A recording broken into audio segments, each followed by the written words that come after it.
Hey everyone, welcome to the Stories of Language Learners. I am your host, Charles. Today's guest is teacher Francis from Angola. Nowadays, he lives in Brazil. Also, he is the founder of Inglês do Gringo. In this episode, we talk about the power of connecting with people to learn English. Do we need to learn grammar? Using every opportunity to train your English. Why you don't have to be afraid to commit mistakes. The best way for learning grammar. How to expand your vocabulary.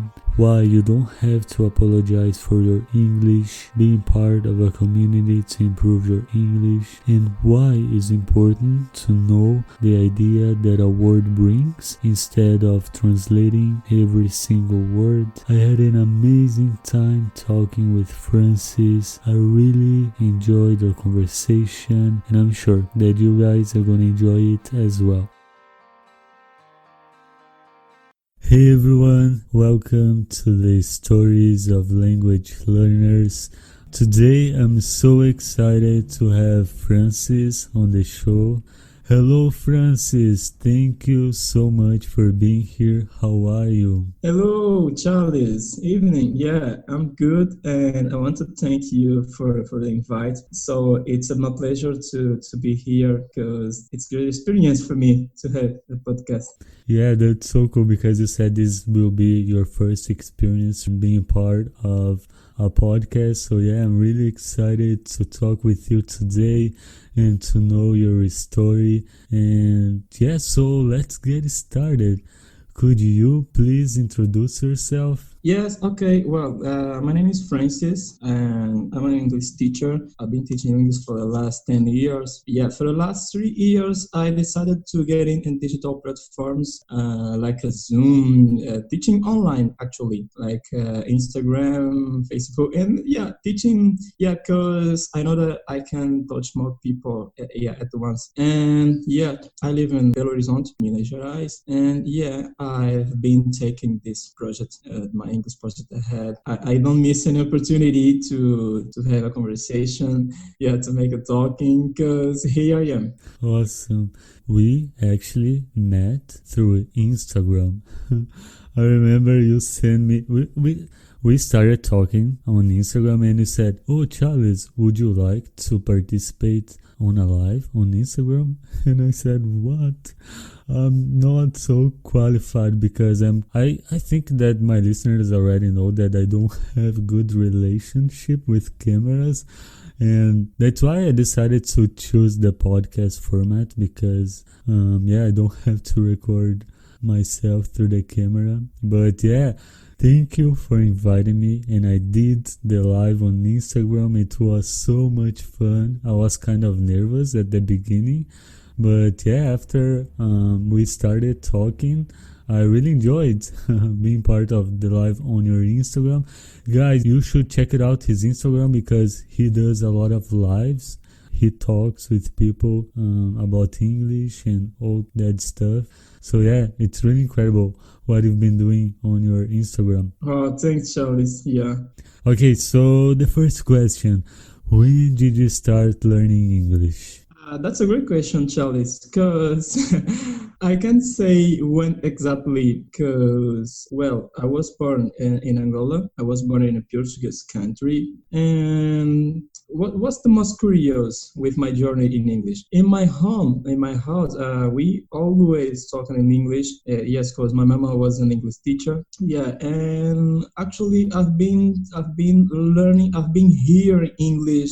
I've been speaking English. I've been learning new words in English since I was a little child, since I was a kid. Then, when I went to study in Cape Town with American guys, yeah, I went to my middle school. Yeah, it was so nice because I had an opportunity to improve my English, to take my English in another level, and it was not so difficult for me. I didn't find many difficulties because I had a foundation, and yeah, it was not so difficult for me. Then, yeah, was it? Yeah, that's so nice that you grew up in an environment where, for example, you said your mom would speak in English, so I'm sure that Yeah.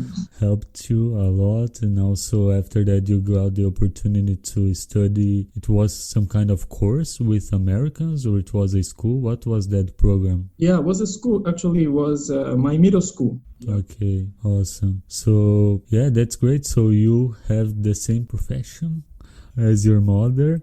She still teaches English. Yeah, she's still an institute. Yeah, till now. Do you remember what tools, methods, and resources did you use to learn? Like, I don't know, some kind of social media page, some apps, some website. What was the methods did you use to in your learning process? Well, I can say actually that I did my main tool, yeah, my resource was keeping contact with people. And if I'm sure, I'm completely sure, if I want to be curious, yeah, if I wouldn't be that guy that, yeah, when comes in another country, when I arrive in another country, be quiet. I was always that guy. Well, yes, I'm here. I want to get there. I need to expose myself. I need to talk with them. And then I was learning.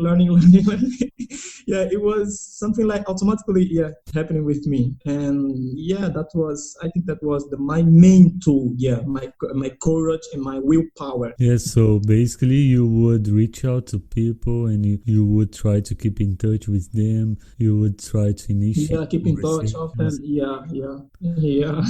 That's so cool. So basically you used every opportunity that you had to train your English. Yes, yeah, Yeah, that's so sure. cool because yeah, I remember in my learning journey, I would suffer a little bit because as a shy person and also as an introvert, for me it was always super hard to get out of my comfort zone. And I did some traditional courses, but I was so quiet. I wouldn't ask questions. I wouldn't initiate a conversation in English. So yeah, this is a great way to improve, I guess. If you have someone that you can talk with and that you can practice with, I think this is really awesome to improve the language. Okay, so the next question.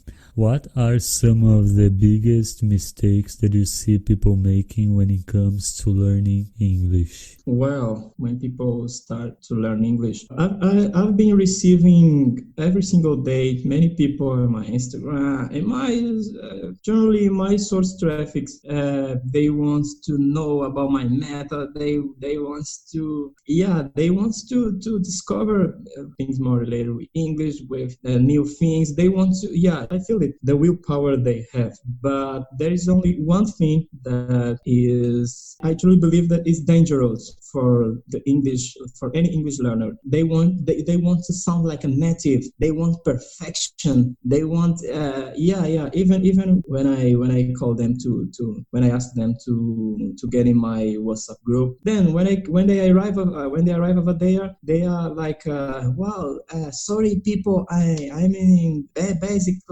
basic level, and I don't know to speak so much to tell, and they comes to apologizing. Yeah, they comes over there, yeah, with many escapes. Yeah, and why it happens? Because they want to perfection. They want to be perfectionists. They seem like, people is going to laugh me if I don't speak like a native. I don't speak like this is a big problem. It's a dangerous, because if you have this problem, if you are afraid of committing mistakes, you will never learn. Yeah, because the learning process is, as it is named, process is a step by step, ground, you up a bit. Awesome, thanks for sharing. And while you were talking about it, I truly felt like you were talking with me 5 years ago. Really? This is so true. And yeah, I totally can see that. Unfortunately, there is no magical solution. I wish that Yeah. I could use some kind of magical solution to, for example, I want to learn English today and tomorrow I will have a full conversation, 2 hours speaking in English. So as you said, it takes time. It's a process. And I always say that the key is to be consistent and believe that you can do it. And another thing that you said that I think it's really interesting is that a lot of people is starting saying apologizing words like, oh, I'm so sorry for my English. Yeah. My English is so bad. I hope you will understand me. And I can relate to these people because I was like this. But I remember that I did a course online with Stephanie, the English coach. And the name of this course that I did is called Connect and Communicate. And something that Stephanie always said and that I will never forget is that you don't have to apologize for your English. Be proud of your achievements. If you learned one word today, you can be proud of it. So you worked super hard to learn everything that you learned. So embrace the fact that you are an English speaker and just use what you know how to use. So yeah, guys, please try to stop apologizing with your English and embrace the fact that you worked super hard. And if you are able to understand me and Francis, you already achieved a lot of things. So you are able to understand English. Take step by step and don't rush into things. Take your time and just keep going. Okay, next question. Do you think that we should learn grammar to be able to learn a new language? I know this is a question that a lot of people does, especially the ones that they are first starting to learn. So what do you think about it, Francis? Well, Charles, this is a current question that I've been receiving also. I guess it was last week I sent you a message about a guy, asking me this. Oh, the teacher, is that really important? Is it really important to learn the grammar? And I've been receiving often messages like this. And what I can summing up, people are always running from learning English with grammar. They look like the hardest part of learning English. The hardest part is the grammar. No, grammar is hard. It's difficult. Yes, maybe because the method, the traditional method. I can't. They feel they're not guilty. Because traditional methods we find over there. They ended up look like difficult grammar, but there are many simple ways to learn English. Last week I had a live with a girl when we talked about learning English with funny methods. Because I realized that English learners, they are always they are in general way they are run out of patience to learn English with traditional methods, and then they find that guys on YouTube showing an easy way to learn English without grammar, without that. You don't need to learn grammar. You need to make this only this. But if you want my opinion really about the grammar in English or in any language or for any language, I would say grammar is really important because grammar is the ground, is the foundation. You cannot escape learning grammar for another language, for any language. Grammar is really important. Yeah, thanks for sharing. Yeah, I remember that we talked a little bit about it on your live on Instagram, and you asked me the same question, and yeah, I totally agree.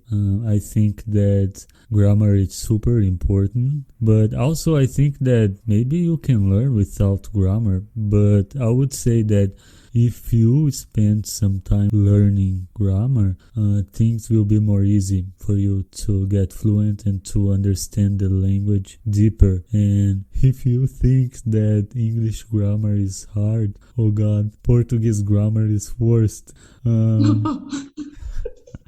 I'm not a big fan of Portuguese, but I can totally say that English grammar, it's not so hard. And as you said, we can find enjoyable ways to learn. So you don't need to learn in the traditional way. You can find ways that are fun, so you will stay motivated learning. But yeah, we need to spend some time learning grammar. It's super important. So leading us for the next question that is kind of relate, and I'm curious to know what you have to say about it.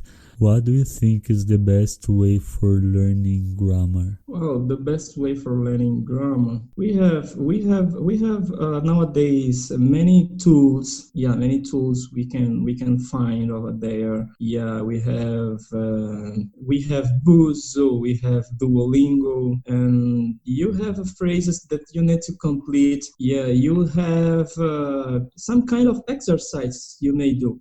That's going to increase the chances of you getting organized the verb tenses, mainly when I see native committing mistakes in verb tenses. Yeah, when you see that you need to have first the subject, after have, after been, I have been doing, the present perfect continuous. Yeah, you will step by step getting the orders, getting the foundation of each one of verb tenses, because it's not something that suddenly you will realize, you will understand. Yeah, it's a process. You need to get many tools and studying grammar as well. I'm not talking about actually. I'm not talking about the traditional methods you find in books. Yeah, you study a lot books, but making quiz, some kind of working with digital methods, and then your brain is going to automatically starting to realize, yeah, I didn't put there,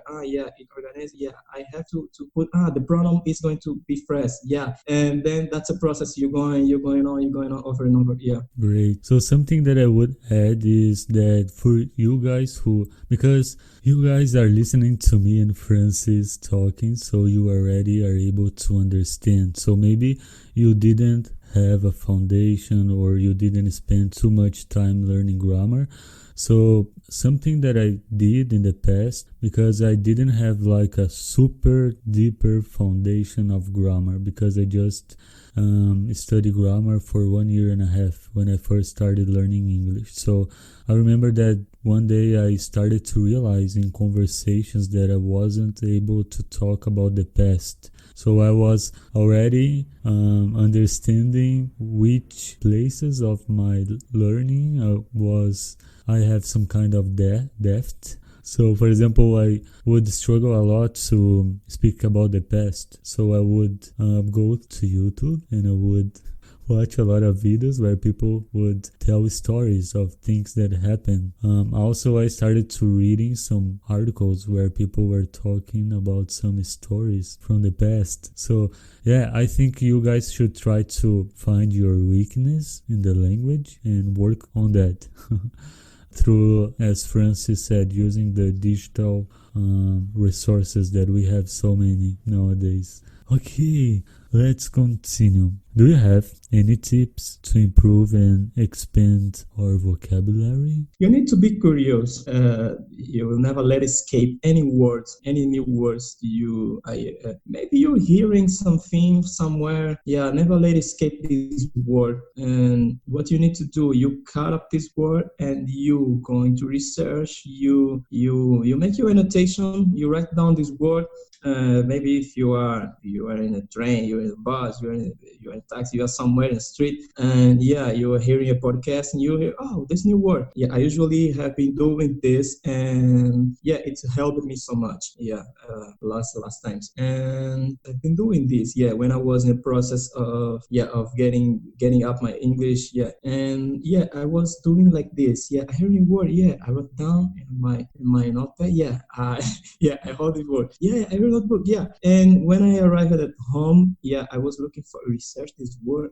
Okay, what is this word? What does it mean? Yeah, and creating a phrase with this word, yeah, is very important. So you can there start to understand. Your brain is going to open, because we don't have any idea how our brain works, because something like that. You hear this word, you heard this word, yeah, today, okay, and you wrote down this word. Another day you will hear this word again, over and over, over and over. Yeah, you'll say, oh my God, I've heard this word somewhere. And then you will get the practice of making creative phrase with words, with researching, and yeah, daily your vocab is going to grow up because you are getting new words. And another thing is reading the news in English is very important. So, because when you read the news in English, you find new words, unexpected words. You say, "What? I didn't know this word really existed." Yeah, and you say, "Yeah, okay, I'm going to study this word." Yeah, is a process. Awesome. Yeah, there are so many things that you do to improve and increase your vocabulary that I'm also trying to do the same. So I always try to pay attention in what I'm listening. So for instance, if I'm listening to a podcast, I always try to find for new words, and especially sometimes for new phrasal verbs or new idioms that sometimes I have no idea what that means. So I try to write down and then I try to Google it.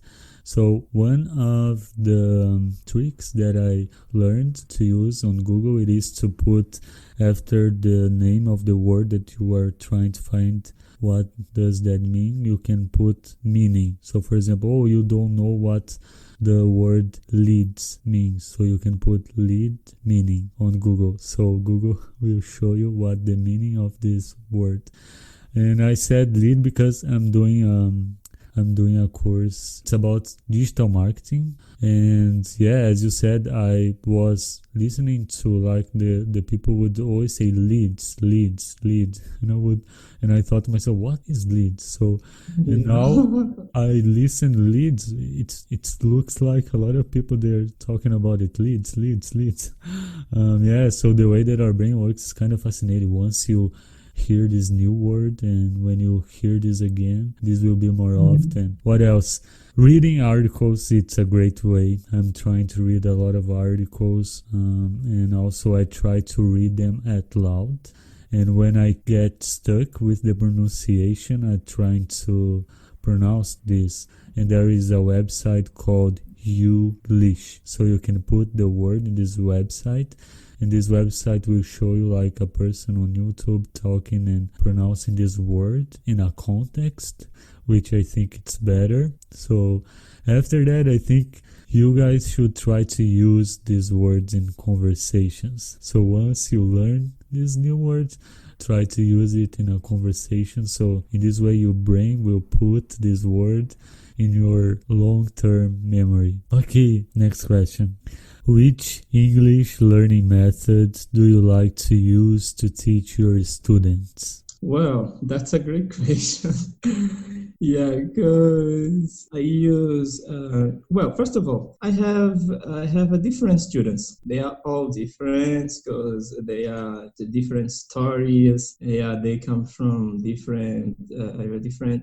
I have students from different countries also. I see them looking for something. Yeah, first of all, I ask them, well, what you looking for? I'm looking for English for my job. I'm looking for English for my living. I'm looking for English for maybe here in Brazil. Well, I'm looking for English for I want to travel someday. I want to travel somewhere. Yeah. Then the specific method I'm going to use is related with the goal that this student particularly he wants to achieve, and I use this to help daily to achieve the goals. Because I like to use many times funny methods, teaching by music, comprehensions, listening classes, training the listening, training sometimes the vocab, grammar, that is very important, and reading classes, that's too important too. Yes, I find many pronouns difficult, in my students, and we get over often we helping to get over these difficulties in pronouns. When you make a wrong pronunciation of one word, we are going to we're going to bring another message. It's not the original message you wanted to give, and then the pronunciation is very important. I use summing up. I use different methods for different people, and yeah, cause yeah, cause my students, they are some of them, they have family already, they have another occupations, work, they have, yeah, and then I need to figure out a way, yeah, to fix it, you know. I like that. I really like that. And you are not the first teacher that I interviewed that have the same approach, which I think it's incredible. And two things that you said that I think it's the key. As you said, people are different and people learn in different ways. So you try to find the way that your student will be more motivated learning through the things that they like. And also another thing that you said that I think it's really important, it's about goals. Which is your goal? Oh, you want to travel? You want to have a new job and you want to study for an interview? So yeah, you can work specifically for the reasons that they are trying to learn. And yeah, this is really nice. And I wish that in the traditional courses that I had, I would have learned in this way, like doing things that I really enjoyed. I'm glad that I took these courses. I learned a lot from them, but I wasn't motivated to continue because, yeah. Okay, next question. Oh, this is a good one. Okay, and then people always ask me about it. How do we stop translating in your head? Well, that's really a good question, Charles. Yeah, yeah. By the way, I'm going to have a live about this. Yeah, about this week. Yeah, how to start translating in your head. Because yeah, people. It's a question also that I receive a lot. Teacher, I can start to think in Portuguese. I can. Yeah, that's a great question. So, and then I decided to make this live about this. Then, to answer you, Charles, think in Portuguese, how to start translating in your mind? How? Well, these questions takes us to another question: how to think in English. Yeah, they are related because people. What's the problem? What's the problem, Charles? People they want to make a literal translation. Literal, yeah, they want to. Okay, I'm going to translate word by word. This last week I had a class with my student and I said to them, yeah, don't concentrate, don't focus to translate each word I will say. Okay, try to get the idea of my phrase, the idea I'm going to bring for you. Yeah, all right, yeah, all right, teacher. Okay, then we made this exercise once, twice, and after that, yeah, he was translating. Yeah, teacher, you want to say that. Okay, you know what you could translate? No, I don't. Yeah, because you get the idea of my phrase, the logic phrase. Yeah, you're going to get the logic and not the literal translating. Is that what I strongly recommend? Yeah, because when I teach English, when I decided to teach for people that speak Portuguese, yeah, I decided to put in our classes the method if I could learn, because I was born in a Portuguese country, you know, and I already know the main difficulties we have. We have the same difficulties, you know. When I teach my classes, I strongly recommend to get the idea of each word. Oh, teacher, what does it mean each word? No, it's not what does it mean. What kind of idea this word brings. Okay, people always they want to get a literal translation. Oh, this translation, it means that. No, it doesn't mean that. It brings this idea. It's things like that, you know, Charles. And then I used to bring my students the idea of each word. They are used to nowadays they are used to ask me, teacher, what idea this word brings? I say, okay, good. You are getting the idea of how I'm teaching you. Yeah. Yeah, this is a great way to think about it, and I totally agree because, yeah, I think that we should try to understand the word in a context. And yeah, something that I would like to add is, for example, you can try to simulate a conversation and you can try to use your English actively to try to answer these questions. So once you start to use these phrases in a context, and once you start to use your active vocabulary by expressing yourself, each time that you will have to answer the same question that someone asks you, this will come out of your mouth more easily without you thinking about it in your head, without translating. So yeah, I would say once you use this word, this expression, this phrase, it will be easier for you to use again. So yeah, I think the key for stopping translating in your head, it is practice, practice, and practice. Use your English as much as you can. Okay, we are almost wrapping things up. What is the best advice you could give to someone who is learning English? It can be more than one. I strongly recommend people that want to learn English, they need to keep in contact with the language, to keep in contact.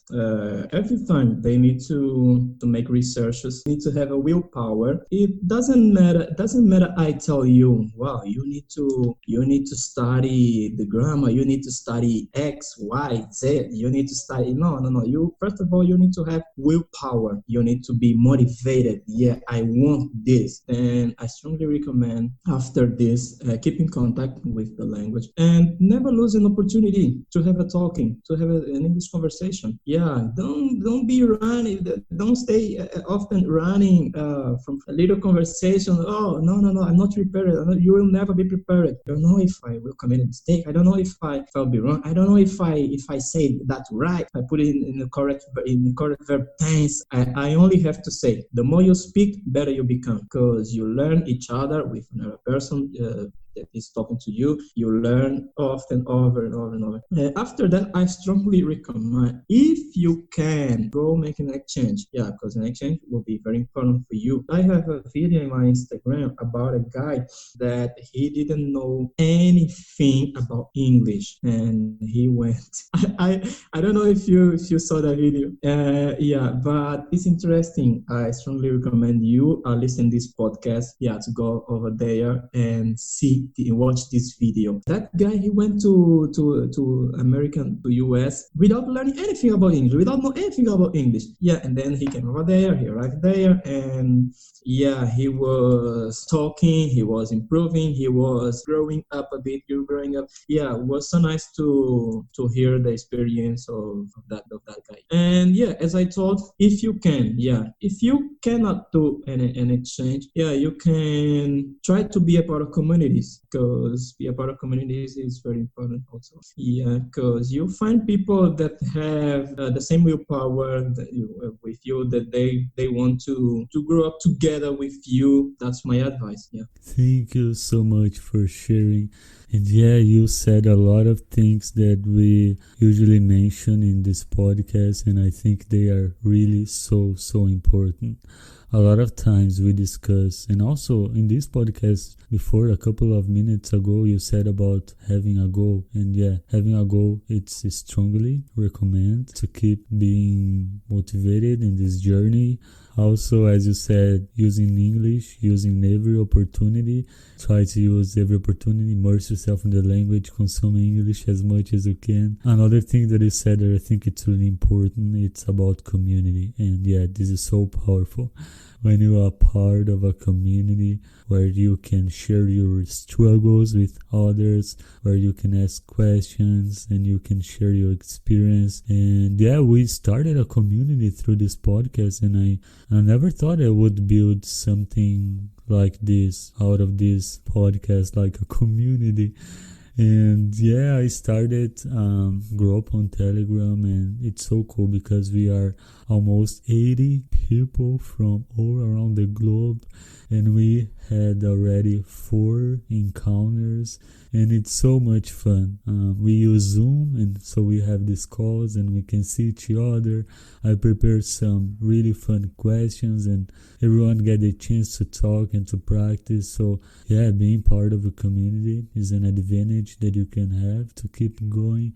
Oh, you mentioned also that you have a WhatsApp group, right? Yes, I have also a WhatsApp group when people comes every single day. New guys is coming. Yeah, they are, and with the same willpower, with the same motivation. Well, teacher, I want to learn. I want to develop my English. Yeah, they are all in different levels. Yeah, but they have the same goal. They are share ideas. We can share doubts. Yeah, I used to say, don't be afraid of committing mistakes. Yeah, it's the first word I say.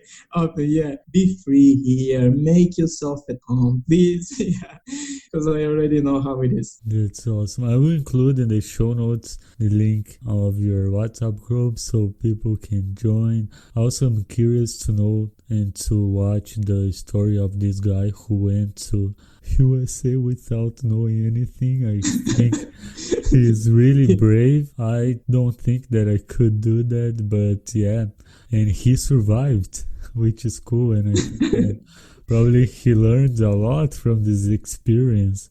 Yeah, that's so interesting. Okay, final question.